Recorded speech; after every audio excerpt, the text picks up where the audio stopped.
আমার নবী যেদিন এই দেশ থেকে বিদায় হয়ে যাবে, আমার আল্লাহ জিব্রাইলকে দিয়ে প্রস্তাব পাঠাইছিলেন, ও জিব্রাইল আমার বন্ধুর কানে খবর দাও, আমার বন্ধু এই দেশের মাটিতে থাকতে পারবে না, আমার বন্ধু এই রক্ত মাখা জমিনের মধ্যে রাখবো না, আমার বন্ধুর দেহ আমার আরশের ডাইন পাশে দাফন করব।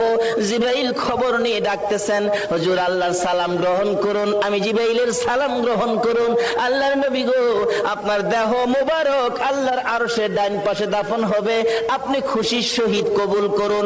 আমার নবী কোনো কথা কয় না, দুইটা চোখের পানি ঝরঝর করে ছাড়তেছে। জিবরাইল বলেন, ইয়া রাসূলুল্লাহ, এত সুন্দর প্রস্তাব নিয়ে আসলাম, কোনো কথা কন না, খালি কাঁদেন কেন জানতে চাই। আমার নবী বলেন, জিবরাইল রে, তোমার জন্য খুশির খবর হতে পারে, আমি খুশি হতে পারলাম না, কেন পারলেন না?